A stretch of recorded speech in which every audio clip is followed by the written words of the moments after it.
Muy buenos días, profesora y compañeros. Nosotros somos el equipo 7 y está conformado por Castillo Durán Iván Yamael, Barragán Olmedo Elian Yael, Casimiro Catitla Kevin Giovanni, González Arroyo Ángel Manuel y Teja Muñoz David Sofaro. A nosotros nos tocaron los siguientes temas: formas de gobierno de Latinoamérica, la política exterior estadounidense y América Latina en la primera mitad del siglo XX. A mí me tocó hablar sobre formas de gobierno de Latinoamérica. El continente está conformado por 35 países y es considerado el segundo continente más grande, solo superado por Asia. Se divide en América del Norte, con Canadá, Estados Unidos y México; América del Sur, con Argentina, Bolivia, Brasil, Chile, Colombia, Ecuador, Paraguay, Perú, Surinam, Trinidad y Tobago, Uruguay y Venezuela; en América Central, Belice, Costa Rica, El Salvador, Guatemala, Honduras, Nicaragua, Panamá y las Antillas, con Antigua y Barbuda, Bahamas, Barbados, Cuba, Dominica, Granada, Guayana y Haití; con Jamaica, República Dominicana, San Cristóbal y Nieves, San Vicente y Santa Lucía. En la época de la colonia, las primeras autoridades de la colonia fueron el rey, el Consejo de Indias, la Casa de Contratación de España; el gobierno era monárquico y las órdenes venían directamente del rey de España. En la época independiente, cuando los países de América consiguieron su independencia, buscaron una forma de gobierno para lograr un desarrollo económico y social. El imperio y la monarquía fueron reemplazadas por la república, que tiene su ideología la democracia y la igualdad en los hombres, aunque en México y Brasil continuaron por un tiempo con el régimen monárquico. Después optaron por el gobierno republicano. A partir del siglo XVIII, la república adquirió el significado de forma de gobierno representativo en la que la soberanía residía en el pueblo. Estados Unidos de América fue el primer país de América en organizarse como república al proclamar la libertad y la igualdad de los hombres. La república se divide en dos formas: la república unitaria y federativa. En la República Unitaria, las autoridades del país son nombrados por gobierno central. En la República Federativa, los estados tienen gobiernos propios y gozan de autonomía en su territorio. Los países con repúblicas federales son Estados Unidos, México, Brasil, Argentina y la República Bolivariana de Venezuela.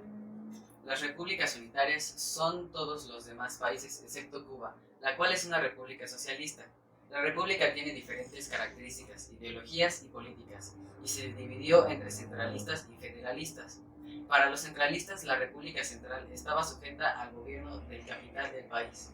El territorio se dividía en departamentos cuyo gobernante era elegido por el poder central. No había legislaturas estatales. Se forman juntas departamentales o por provincia. La Iglesia tenía un poder supremo, disfrutando de privilegios judiciales y espirituales. Establecían una política proteccionista a fin de dar impulso a la industria interna, combinando con apertura al comercio exterior. Para los federalistas se implica el pacto y unión de varios estados independientes. Los estados son libres y soberanos con sus propias leyes y autoridades. Se reconoce a una autoridad general, el presidente, quien funge como moderador y conciliador de intereses. Sacrifican su soberanía externa, pero conservan la interior.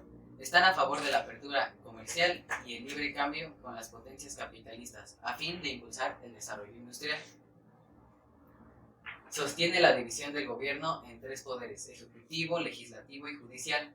También algunos países formaron partidos políticos que a su vez se dividieron en liberales y conservadores. Las características de los liberales son lucha por la libertad de expresión y de pensamiento, defensa de la soberanía popular; propone como forma de gobierno la República Federal, la educación laica y científica, la separación de la Iglesia y del Estado, la abolición de los fueros eclesiásticos y militares.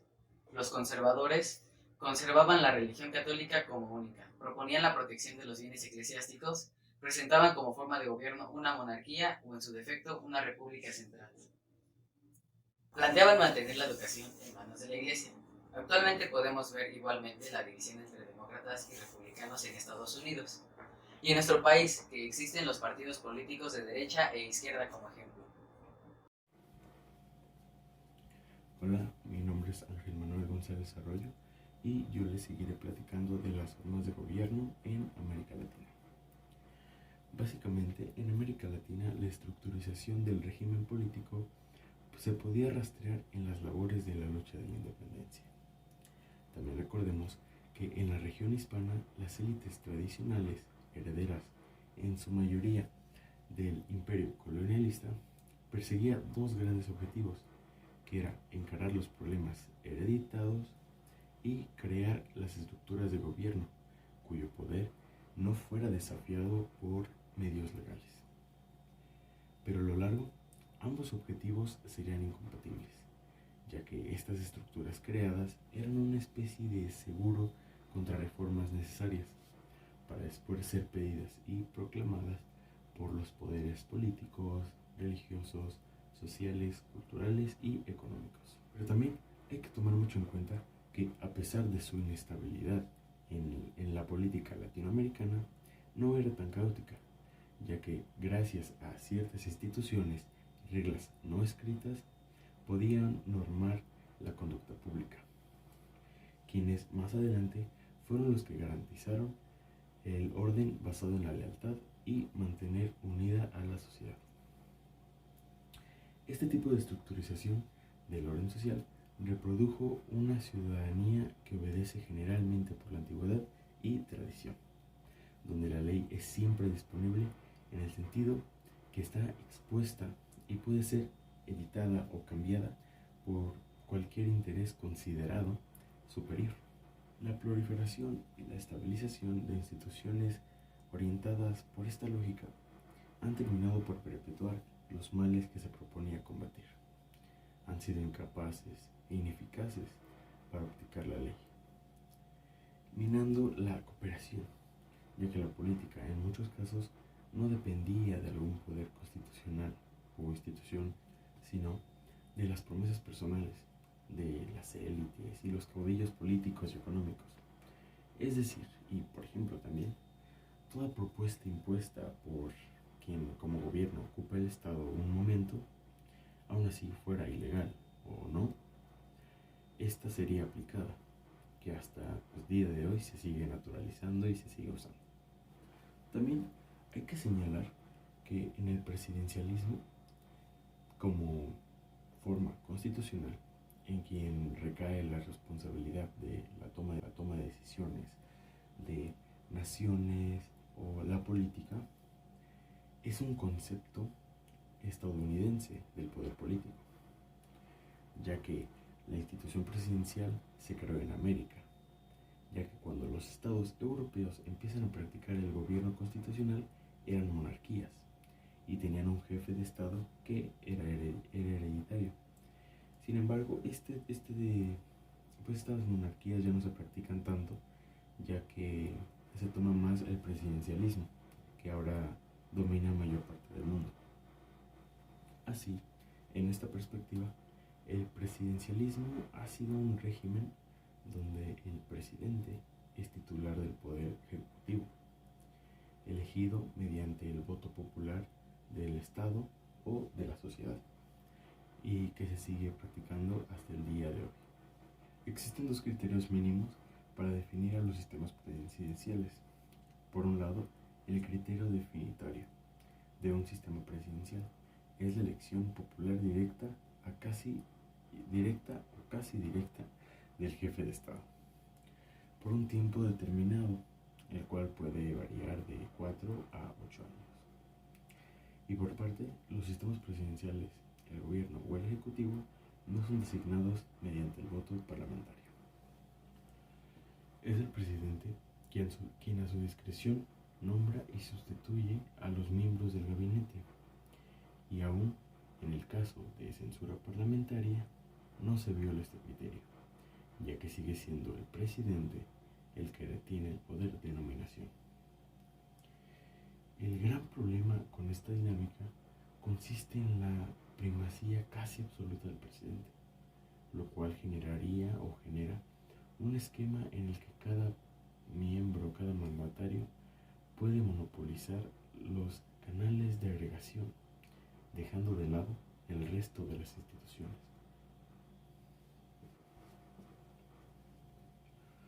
Se observa que en los sistemas presidenciales, el ejecutivo, elegido directamente por el pueblo, por un término fijo e independiente del voto de confianza de los parlamentarios, tiene un control pleno sobre la composición del gabinete y la administración.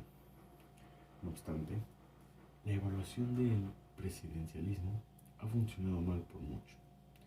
La única excepción la constituye Estados Unidos, pero los demás sistemas presidenciales se ha sucumbido regularmente a golpes de Estado. Cada mandatario puede monopolizar los canales de agregación, dejando de lado el resto de las instituciones.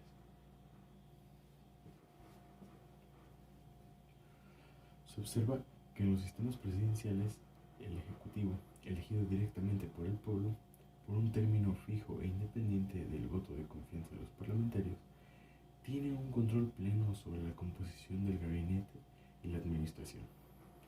No obstante, la evaluación del presidencialismo ha funcionado mal por mucho. La única excepción la constituye Estados Unidos, pero los demás sistemas presidenciales se ha sucumbido regularmente a golpes de Estado. Por eso, los estadounidenses tuvieron cuidado y se negaron a entregar el poder a una sola persona. Ahí votan por sus legisladores y electores, dando a los electores quienes eligen luego a los presidentes, y todo el proceso es sancionado por el Congreso Legislativo. Con ello, la separación de poderes y atribuciones queda al menos establecida y un poco articulada.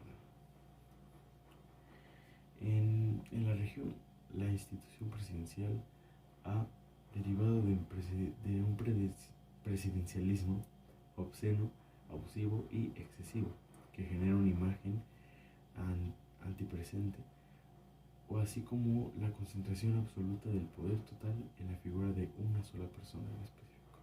Buenos días, compañeros y maestros, mi nombre es Iván Yamael Castillo Durán.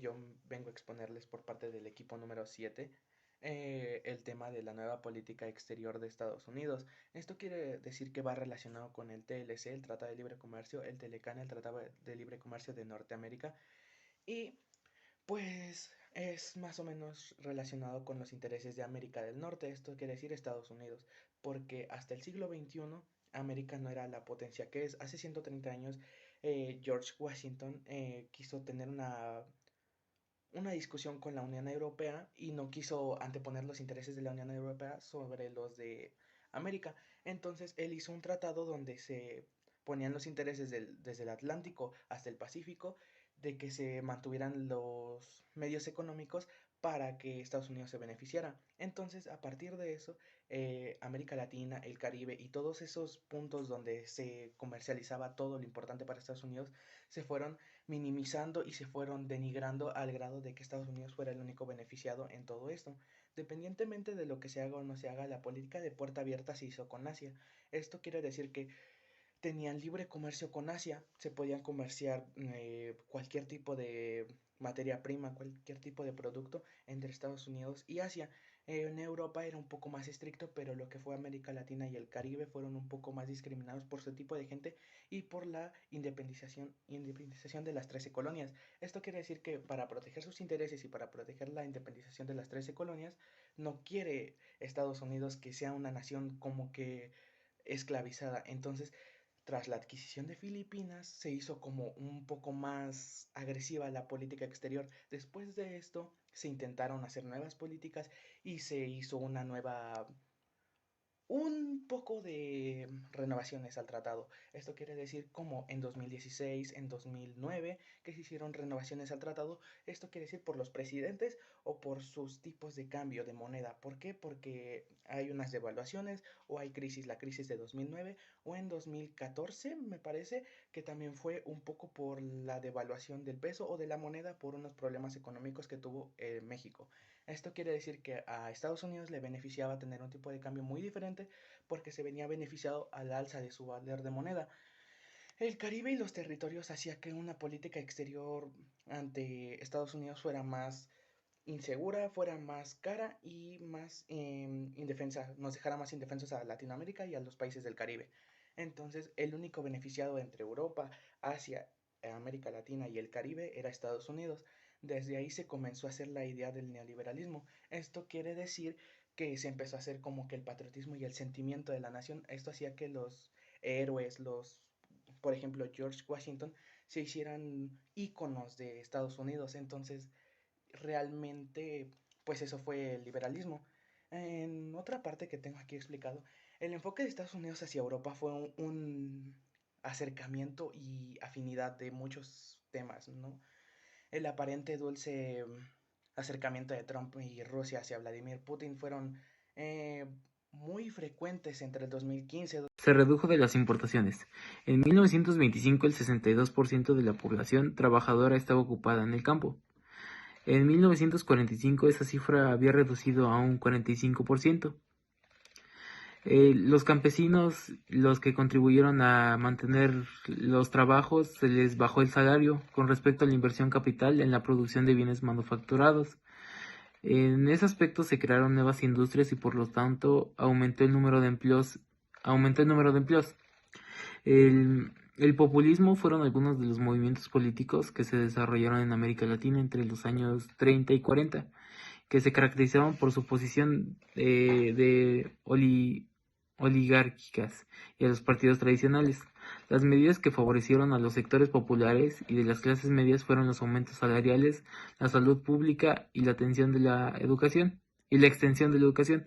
El populismo se proclamaba como antisocialista y anticapitalista. Y pues eso sería todo de mi parte. Gracias por su atención.